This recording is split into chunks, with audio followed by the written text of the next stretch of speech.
Did you hear what Bill had to say at the end there? I caught the last part, yeah. Well, what advice can you give him and others? Oh, man.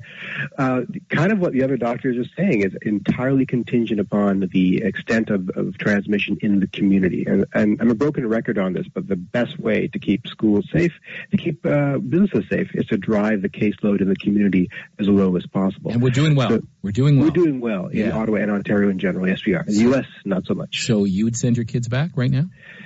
Well, it depends on the age of the kid. Elementary? And yeah, I would. But again, that could change any minute now. It also depends on what the investments in the schools actually are. Like, I'm a big fan of making those class sizes smaller. Yeah. And there's a big call right now for the provincial government to respond to that call. So I hope they respond to it. I mean, it's a matter of just spending the money, of hiring more teachers and getting larger spaces. Yeah. Plan A isn't winning a lot of friends. Although I spoke to the director of education at the larger school board here, Ottawa Carleton, and she says they're only expecting 10% of parents to opt for online learning. So 90% of kids back in class in 24 days at their board. I'm not surprised because most people, don't have the capacity to keep their kids home, especially as the businesses reopen. And I think if we made it easier for parents to keep their kids home, they probably do so. So offer, more curriculum, offer more enticements, have the employers be more forgiving for parents to have to stay home, that kind of thing. So there are a lot of things as a society we can do to make this easier on parents. So let me ask you, if you had money's not an object, or let's say you had a fund, and it would cover both this, which would you choose? That is, give parents the ability to be able to keep their kids at home financially, or put the money into sending the kids back full time? The latter, for a number of reasons. One is if the parents keep the kids home, then usually that disproportionately affects the mothers, and we don't want to exacerbate more gender disparity in society. Yeah. And the second reason is we do want to have some control over the quality of education over most of the students in the province. And so one way to do that is to keep them all under the same roof. So it makes administratively things easier. Okay, let me talk to you about the American Academy of Pediatrics. I don't know if you heard about this. I talked about it with Bill. Almost 100,000 kids in the United States. And I know the population is 10 times bigger than us, but still, they tested positive in the last 2 weeks of July. Yeah, I'm not surprised. Well, and then they're going into school. It's a petri dish. The number multiplies. They take it home. Hello, Grandma and Grandpa.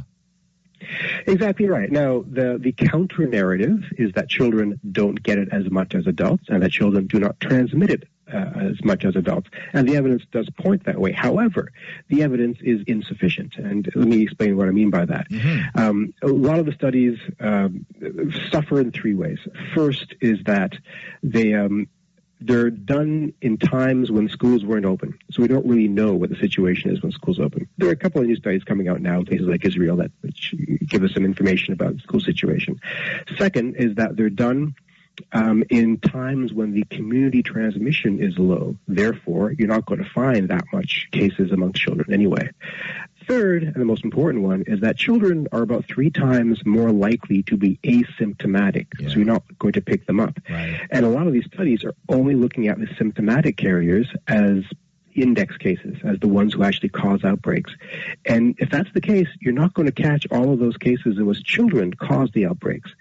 So I don't put a lot of stock in the studies that undermeasure or underestimate the ability of students to cause outbreaks. We just don't know.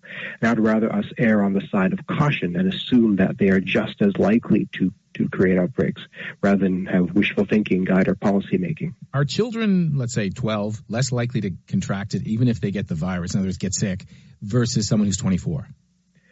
Well, the evidence does point that way, that they're less likely to have a serious disease. Why is that? It could be a number of reasons. Probably has something to do with the fact that children have lesser advanced immune systems. So the way that we get sick from this disease is our immune system just has an overreaction. Something called a cytokine storm, which causes all kinds of reactants in our bodies. So children are less likely to have that reaction. That doesn't mean that they can't transmit it. In fact, we're finding that the viral shedding of children is on par with that of adults, if not greater. So in fact, they may actually be greater spreaders. We don't know. But that's the fact they don't get sick doesn't mean they're not transmitters. And I keep repeating that, but that's the important thing to consider, right? So, and plus asymptomatic cases, there's new evidence suggests that even people who are asymptomatic may be experiencing some damage that they're not aware of. Right. So this is an insidious disease that we're still learning about. Yeah, and those who've recovered, we know that we don't know the long-term effects of the damage that has been done and how that could limit your lifespan. That's exactly right. Yeah. Okay. Exactly I talked about the Wall Street Journal article I found, and I know we sent it to you, right?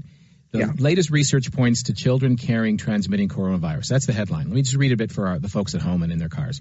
Researchers say new studies and anecdotal reports suggest kids are more vulnerable to the virus than initially suspected, than once believed. Sorry, I'm trying to paraphrase it here. With new research suggesting they are able to contract and spread the virus, especially if they don't take precautions such as wearing a mask.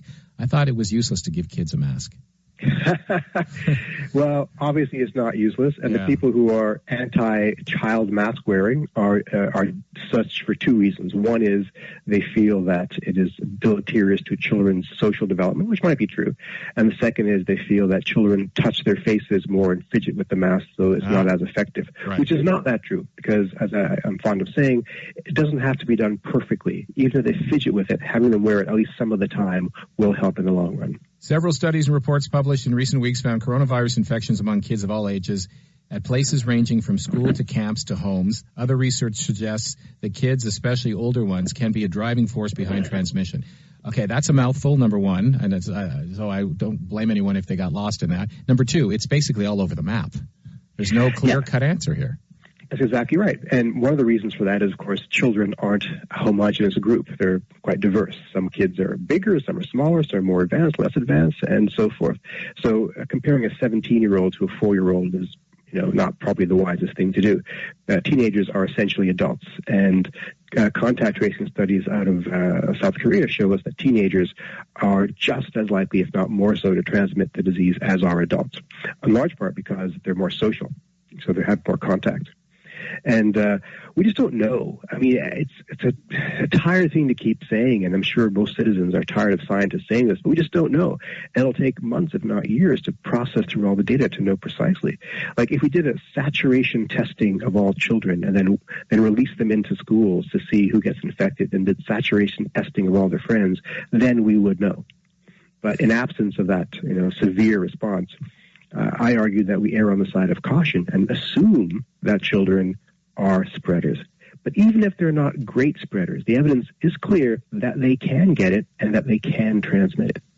So there's a key experience out of Israel. They opened up their schools a few weeks, if not months ago, and they had to shut down a couple schools due to big outbreaks. And that's a wake-up call for us, because if it can happen there, it can happen here. And clearly children can cause outbreaks.